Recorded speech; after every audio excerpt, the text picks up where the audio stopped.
Oi, gente, tudo bem? Aqui é o professor Roberto Bassi, da disciplina Teoria Geral das Organizações. Hoje é a nossa 11ª aula, uma aula até que se não é tão complicada, não é tão complexo os assuntos, não são complexos os assuntos. Mas é uma aula que vai ser um pouco longa, porque nessa aula, já que vocês estão na iminência de fazer a prova avaliação globalizada, eu vou condensar dois assuntos numa mesma aula. Então, nessa 11ª aula, a gente vai falar sobre a teoria da contingência e sobre o modelo japonês de administração, mais conhecido como gestão da qualidade, toyotismo, enfim. Existem vários termos para isso. Mas vamos lá, vamos começar pela teoria da contingência. O que é isso? O que é contingência, gente? Contingência é você, claro, esperar o melhor, mas se preparar para o pior. Vulgarmente falando é isso, né? Pode ser que aconteça com um problema. Então, por exemplo, é o plano B. Né? A contingência, adotar uma postura contingente, contingente, né? que busque a contingência, né? É você ter um plano B, você ter uma rota de fuga. Por exemplo, quantos de vocês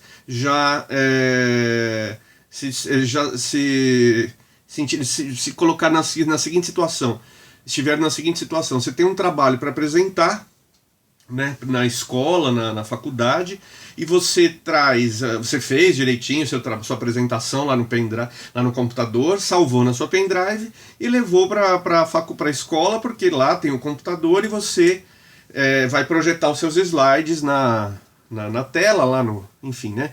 Na parede, você então vai fazer a sua apresentação. Só que chega na hora, a porcaria do computador tá dando pau, não leu sua pendrive, ou delete sem querer, você esqueceu de salvar, salvou em outra pendrive, enfim, aconteceu qualquer coisa. O que você faz? Você tira 0 na prova. Imagina você, num ambiente desse, talvez você consiga fazer com que o professor te permita que você apresente na aula seguinte. Sei lá, é uma questão de negociar. Imagina no mundo dos negócios, você está negociando com um cliente seu, quer fazer uma apresentação, você vai levar lá na empresa dele, mas vai fazer uma apresentação primeiro do institucional da sua empresa, depois dos seus produtos, dos seus serviços, as vantagens que ele teria se ele comprasse de você, enfim, você vai fazer toda a sua apresentação. Chega na hora, a mesma coisa, dá pau, né? Não funcionou. Uma postura voltada à contingência, o contingenciamento de uma saída seria o quê? Por exemplo, leve também, se for o caso da escola, do trabalho escolar, poxa, levou pendrive, leva também aquela. Lembra antigamente quando a gente usava aquelas transparências que a gente colocava no retroprojetor? Aí apagava as luzes da sala, acendia o retroprojetor e projetava na parede lá? É aquilo. O seu trabalho você apresentaria da mesma maneira. Só mudou o veículo, a mídia, né? Em vez de pendrive e projetada com data show, agora você vai projetar. Vai ser um plástico, uma transparência que você vai projetar com data show. Na empresa a mesma coisa. Leve transparências. Se possível, leva no carro um data show se você tiver. Ou então assim, imprima para entregar para o seu professor. Tá aqui, professor, uma cópia não só do meu trabalho escrito, mas também dos slides que eu ia apresentar. Só que como deu pau no sistema aqui no computador, tá aqui. Na empresa a mesma coisa, entregue para as pessoas que vão participar da reunião um material impresso, né? Para você não ficar sem nada. Isso é uma postura de contingência. Você ter, por exemplo, você tem os seus arquivos importantes no seu computador com os quais você trabalha, ou os arquivos da faculdade, sei lá o que, os seus trabalhos, salve também na pendrive. Isso é uma contingência. Além de ter no computador, você tem na pendrive e também salve na nuvem, né? Na internet, manda para você mesmo por e-mail. Então você não perde. Essa é uma postura preocupada com a contingência. Voltando à disciplina, então esse é o conceito de uma postura preocupada com a contingência. Ela está preocupada, então, com a questão da eficácia. Lembra que lá no começo, vocês leram, a gente conversou sobre isso aí lá no começo, existem dois conceitos diferentes, são muito próximos, eficácia e eficiência. Eficácia é fazer aquilo que eu me predispus a fazer, né? Realizar uma tarefa. Uma pessoa que é eficaz, ela realiza a tarefa para a qual ela foi destinada. ela foi incumbida de fazer. Eficiência é fazer da melhor maneira possível. Então a contingência, ela não está tão preocupada no básico, né, pensando rasamente. O conceito de contingência não está muito preocupado com a eficiência, está preocupado com a eficácia. Antes da eficiência, vamos cuidar da eficácia. Então não adianta nada eu chegar lá olha, mas é claro que se eu for fazer uma apresentação de negócios a partir do computador, né, eu tenho lá, meus gráficos podem mudar, é só mudar um número aqui, ele já muda as curvas todas lá. Dá pra gente fazer 1000 coisas ali, toda uma pirotecnia doida lá, que os caras vão ficar de queixo caído, vão ficar loucos, né? Mas isso aí é eficiência, isso aí, nossa, que boniteza. O mais importante é mostrar, né? É chegar lá e mostrar, tá aqui, é isso. Isso é eficácia, é aí que a contingência se preocupa, né? E para que as empresas possam, então, realizar suas tarefas de maneira eficaz, pelo menos assim, consigam realizar de fato as tarefas às quais elas se predispuseram a desempenhar, é necessário, então, que a estrutura organizacional seja adequada, né? Quer dizer assim, é necessário que na estrutura da empresa exista a possibilidade de salvar os arquivos, por exemplo, da área financeira, todas as movimentações da área financeira no sistema de uso do dia a dia, mas também num backup, né? Amanhã dá um pau, entra um hacker aqui e deleta todas as informações financeiras da sua empresa. Como é que faz? A empresa quebra? Não, pera lá, eu tenho no backup, né? Eu tenho tudo no backup. Diariamente quando fecho o movimento, eu jogo as informações para o backup. Então tá lá toda a movimentação. Tá vendo? Então, quer dizer, uma outra possibilidade, além do backup, né, é imprimir no papel. Colocar no papel, que seja a última das alternativas. Mas, enfim, é uma forma que você tem de ter o documento na mão, comprovando tudo aquilo que você disse que fez, de movimentação financeira, pensando nesse nosso exemplo. Então, isso é contingência. E as empresas têm que ter uma estrutura capaz de fazer com que isso exista. Ela tem que ter essa estrutura. As empresas têm que ser capazes de criar essa estrutura voltada ao backup, voltada à contingência, certo? Um outro exemplo. Por exemplo, você tem lá na sua área financeira uma pessoa que cuida das contas a pagar. Só ela sabe direitinho como funciona o sistema da empresa, o sistema lá coloca o número da nota aqui, o vencimento, o valor, a liberação, eu vou mandar uma ordem por aqui para fulano de tal, para o diretor, para o gerente até tal valor eu mesmo faço, a partir de valor até 10 mil eu faço, de 10 mil a 50 mil é o supervisor, de 50 mil a 100 mil é o gerente, de 100 mil para cima é o diretor. Então você tem essas alçadas todas, mas o cara ali que sabe. E se esse cara fica doente? Ninguém mais sabe fazer? Né? Como é que faz? A empresa não vai pagar nada, né? Vai ficar tudo atrasado se esse cara tirar férias. E se esse cara morrer? Como é que vai ser? Então, quer dizer, você tem que ter, inclusive, backup de pessoal. A pessoa não está ali naquele momento, ela está incapacitada por alguma razão, você tem que ter uma outra pessoa que seja capaz de fazer aquela tarefa. Certo? Senão a empresa quebra, não tem condições de um negócio desse. Então, é mais um fator de contingência, né? Mais uma postura contingencial. E por aí vai, gente. Imaginem N situações. Contingência é isso, gente. Espere sempre o pior. Dessa maneira você vai estar sempre preparado para as eventualidades. Por exemplo, a sua pendrive com a sua apresentação do trabalho, se você colocar no computador da escola, lá da faculdade, talvez ele não entenda, não leia o seu arquivo.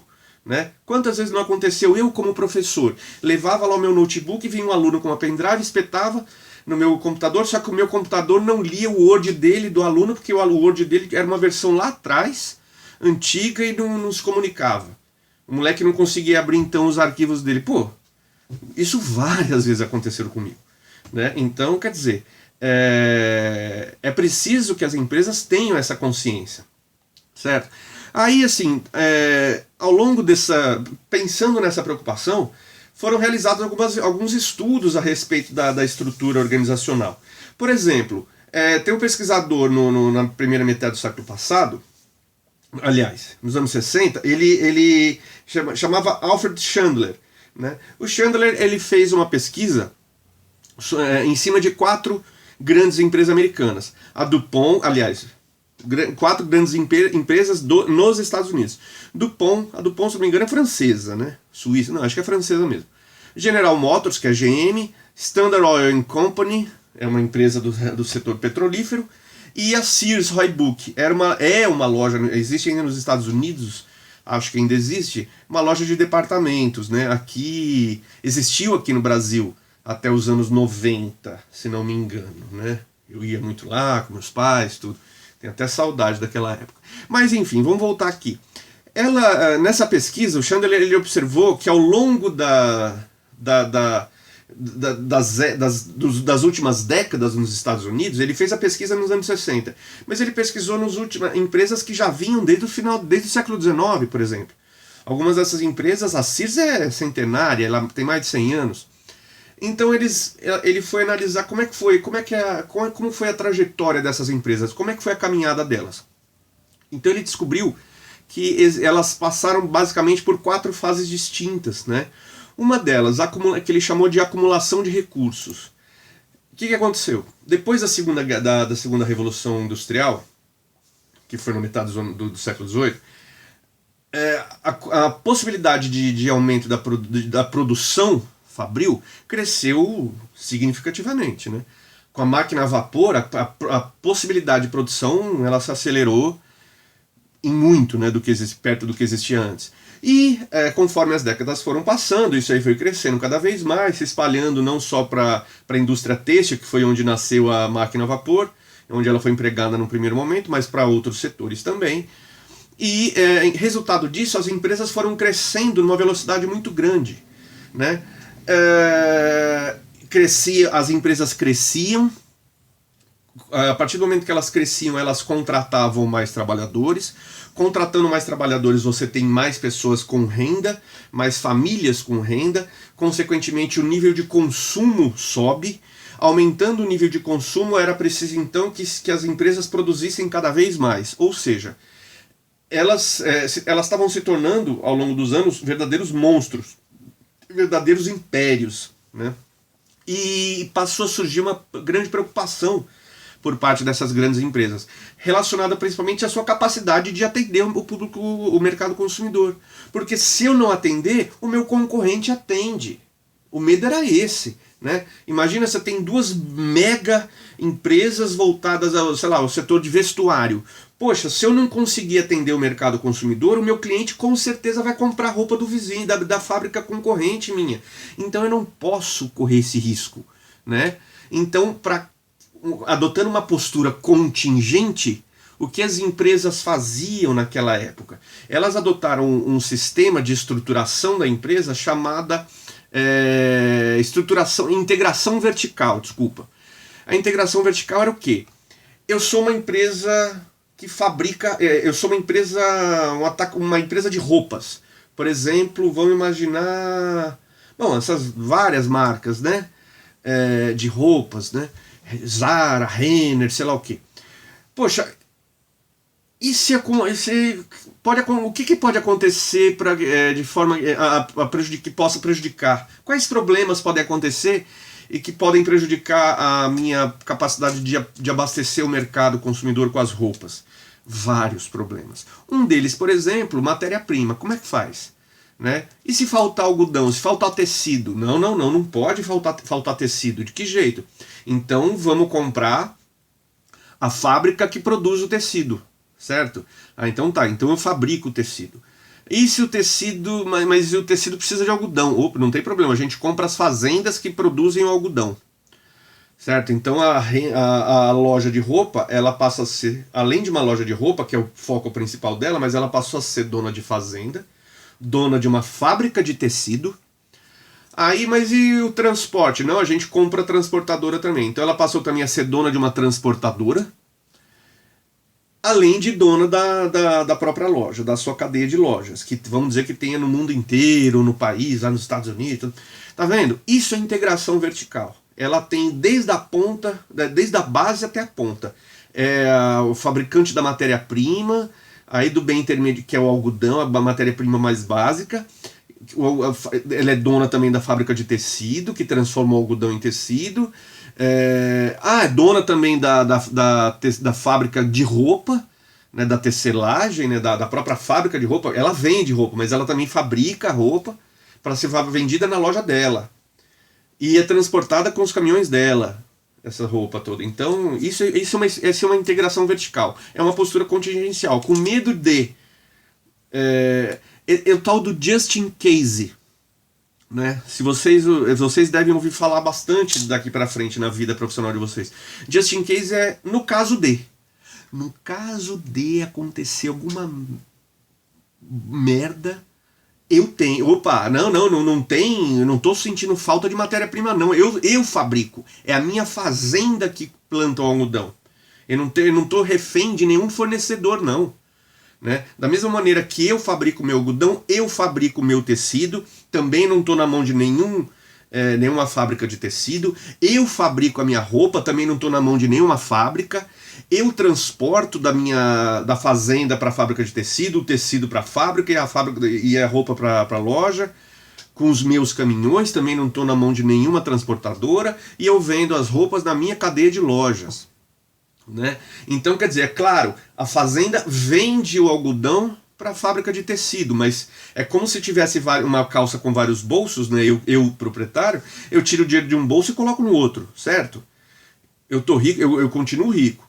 Claro que uns negócios dão mais lucro do que outros, certo? Mas até aí, não importa. O fato é, esse cara, a partir do momento que ele adotou essa postura da integração vertical, ele não tem mais o problema do não abastecimento. Não é o just in case, no caso de, ele eliminou no caso dele, eliminou as possibilidades, as eventualidades, os riscos. Né? Enfim, ele conseguiu adotar com essa postura contingencial, ele conseguiu eliminar os riscos dele, do negócio dele. Então ele se mostrou eficaz. Ele pôde, então, graças a isso, essa postura, essa nova reestruturação da empresa, ele conseguiu, então, garantir, pelo menos assim, quase que garantir que ele vai sim abastecer o mercado consumidor com as roupas que ele se predispôs a vender. Certo? Um outro momento da estrutura organizacional, uma outra fase que essas organizações atravessaram, ele chamou de racionalização do uso dos recursos, né? Essa estrutura toda, né? Chegou num ponto que, não é só crescer, né? As empresas cresceram demais, gente. Imagina só, eu sou dono de uma fazenda, mas eu também sou dono de uma fábrica de tecido, também sou dono da fábrica de roupa, e também sou dono da transportadora e dono da cadeia de lojas. Então, quer dizer, virou uma corporação, um grupo empresarial gigantesco, monstruoso.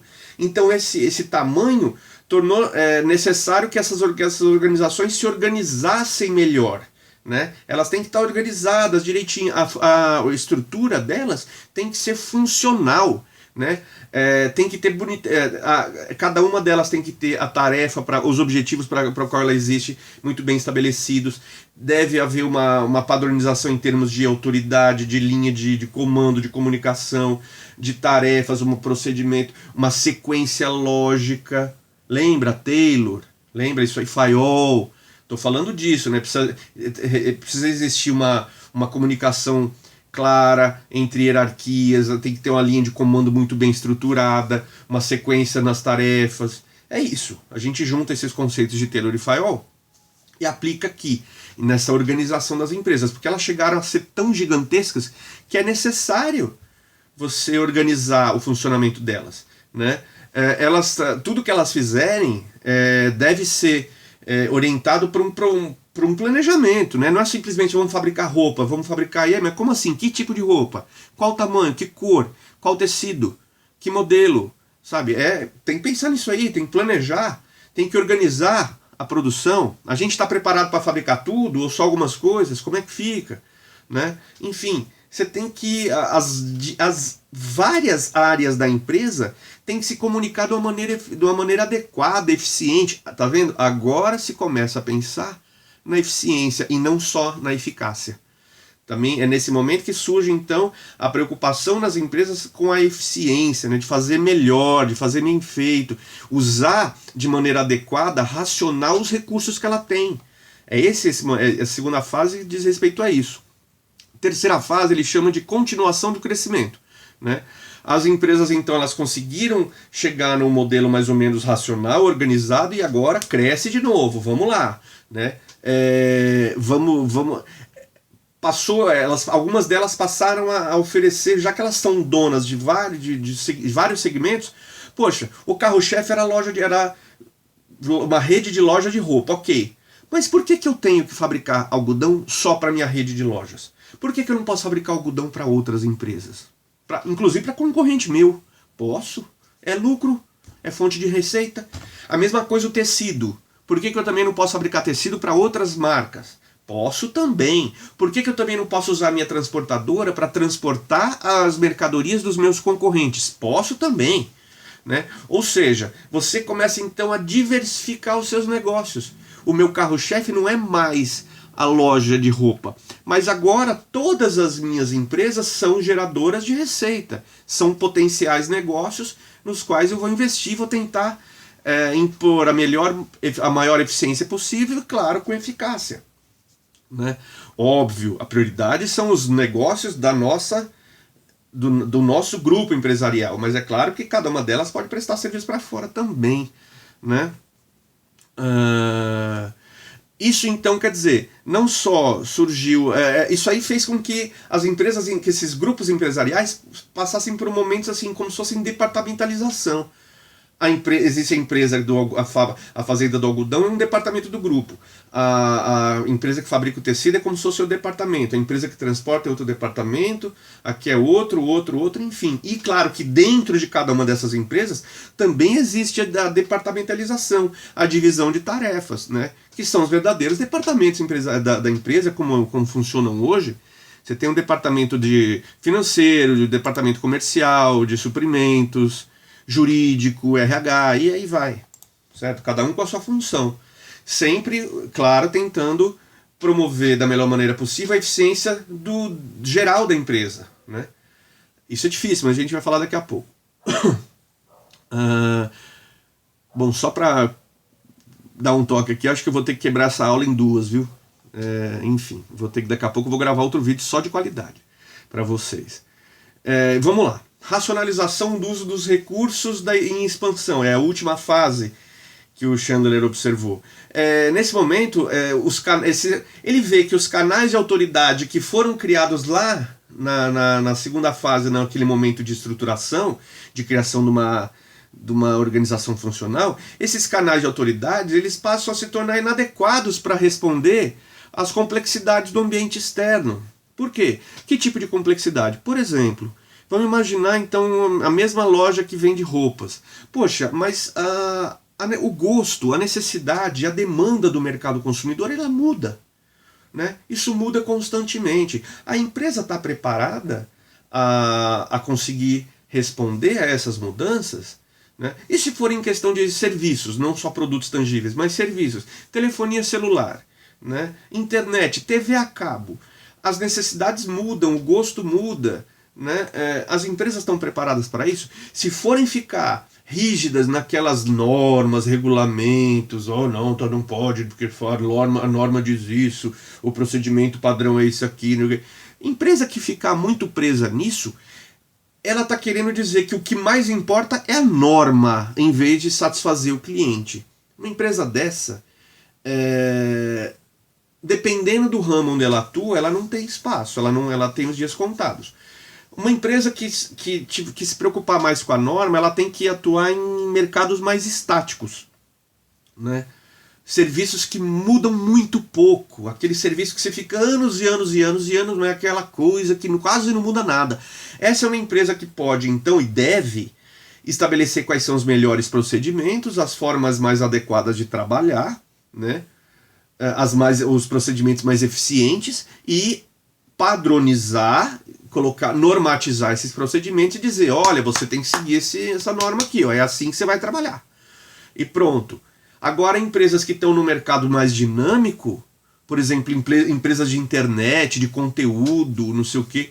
Imagina que você vai ficar preso a isso, você tá louco. Se você ficar pensando em atender a norma, daqui 5 minutos já mudou o mundo, você tá doido, você pode esquecer. Então empresas que trabalham dessa maneira não tem espaço.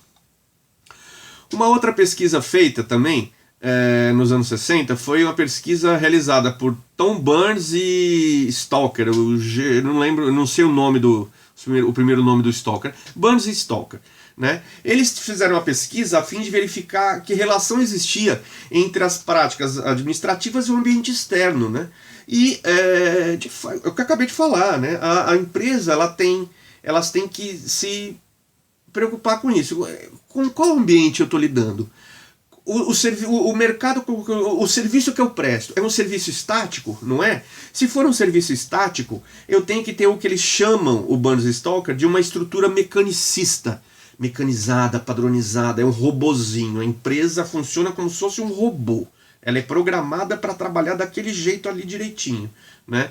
Agora, empresas que estão trabalhando com o mercado mais dinâmico, poxa, empresa de geração de conteúdo, de criação de mídias sociais. Vamos lá, a nossa empresa cria ferramentas de mídias sociais, aplicativos. Vamos dizer que a gente tem uma empresa de tecnologia que tem como foco criação de aplicativos. Você vai se ater a padronização de alguma coisa? Você tem que criar, é criação, a criatividade, ela está fora de padronização.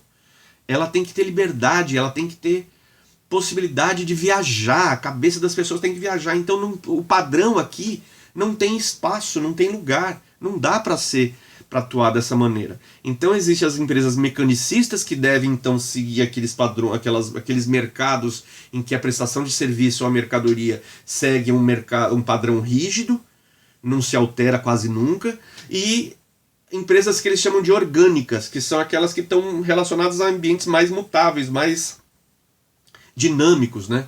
Então eles chamam atenção para isso aí. Uma outra pesquisa realizada por Lawrence e Lorsch, eles tentam fazer uma análise a respeito de como as organizações se comportam diante do ambiente, né? Aí eles viram lá que, poxa, existem as organizações, nem todas elas estão preocupadas com o objetivo da... Quer dizer, as organizações elas são departamentalizadas, certo? Só que nem todos os departamentos que estão numa organização estão preocupados com o bem da organização, estão preocupados com o seu próprio desempenho. Porque a partir do momento que se departamentaliza alguma coisa, você tem o responsável por essa área, meio que eles competem. Claro que eles não declaram nada, mas existe uma competição. A minha área não pode não pode errar. A minha área não sei o quê. A minha área não pode desobedecer a regra. A minha área não pode ter advertência. O meu departamento não pode isso, não pode aquilo, não sei o quê. A gente tem que ser o primeiro em atender as normas, não sei o quê. O campeão de atendimento às normas. Ok, eles estão pensando em eles não serem penalizados de alguma maneira. Ou eles mostrarem, olha, minha área tem melhor desempenho aqui. É mesmo. Só que nem sempre isso é positivo, certo? Às vezes isso aí pode gerar um outro problema. As áreas têm que ser integradas, os departamentos têm que ser integrados. Imaginem só, numa linha de produção, de uma montagem de um carro, por exemplo. Você vê lá o cara que coloca as rodas para serem parafusadas no chassi, no eixo dos carros. Ok, a pessoa colocou lá as rodas, então essa parte da produção, o objetivo delas o trabalho delas é colocar a roda. A parte seguinte é colocar parafusar. Né? Ok, o cara colocou a roda bonitinho lá, não sei o que. Nossa, eu sou campeão de colocar roda. Tá aqui um monte de carro que eu coloquei roda. É mesmo? Esses carros todos estão parados ali na próxima fila. Por quê? Porque uma outra parte responsável por trazer os parafusos não foi tão eficiente. Então quer dizer o quê? Não quer dizer nada. Você com uma área, um pedaço cumprir a sua tarefa, não quer dizer que no todo a empresa vai ser eficiente. Elas têm que ser integradas às diferentes áreas da empresa. Esse cara que está colocando a roda, ele deveria ter uma comunicação integrada com a parte que traz os parafusos para a etapa seguinte, para ver, olha, houve um problema com o fornecedor. Eu não estou trazendo parafuso porque não recebemos os parafusos do fornecedor. Então tá sem, quer dizer, pare a produção. Tá feito o negócio, esse é o problema. Entenderam? Só que tá, não é sempre que se faz isso. Então, quer dizer, as áreas às vezes elas estão preocupadas mais em atenderem as suas próprias necessidades do que da empresa como um todo. Existe uma última pesquisa aqui que eu vou tocar no assunto, da Joan Woodward. Ela fez a respeito de como as empresas se estruturam em termos de tecnologia. Né? Existem empresas que têm mais um aparato tecnológico maior, tem outras que têm menor uso de tecnologia. Empresas que têm maior uso de tecnologia geralmente padronizam mais os processos. Empresas que são mais manuais, elas tendem a ser menos padronizadas. Enfim, é algo assim, né? Vamos falar um pouco de ambiente. Existem o que a gente chama de macro e microambiente. O macroambiente é aquele ambiente onde todas as empresas de qualquer ramo estão inseridas. É o mercado consumidor, é a sociedade. A gente está aqui no país, na cidade de São Paulo. Todos estão sujeitos à pandemia, todas as empresas. É claro que umas empresas sofrem o impacto de um jeito, outras de outro, enfim. E existe o microambiente, que está relacionado àquele ramo específico. Por exemplo, o fornecedor do parafuso da montadora de carros. Né? Eu tenho um escritório de perícia econômico-financeira. O que me importa se o cara que fornece parafuso para a roda de carro não entregou? Para mim, o dano é zero. Eu não estou nem aí para isso aí. E quer dizer, o microambiente da montadora de carro é outro totalmente diferente do meu. Entenderam? Para mim o que importa é, poxa, o cara da internet, a empresa que me fornece serviço de internet, tá beleza? Tá beleza. E se der pau? Puta, aí ferrou, porque eu trabalho o tempo todo com isso aí. Mando e-mail com parecer para cliente, recebo processo, para mim tudo eletrônico hoje em dia. Então, quer dizer, é outro cenário. Então a gente tem que olhar para isso. Certo?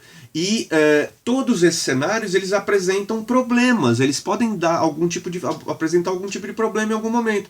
A gente sempre tem que estar contingenciado, tem que sempre estar preparado para o pior.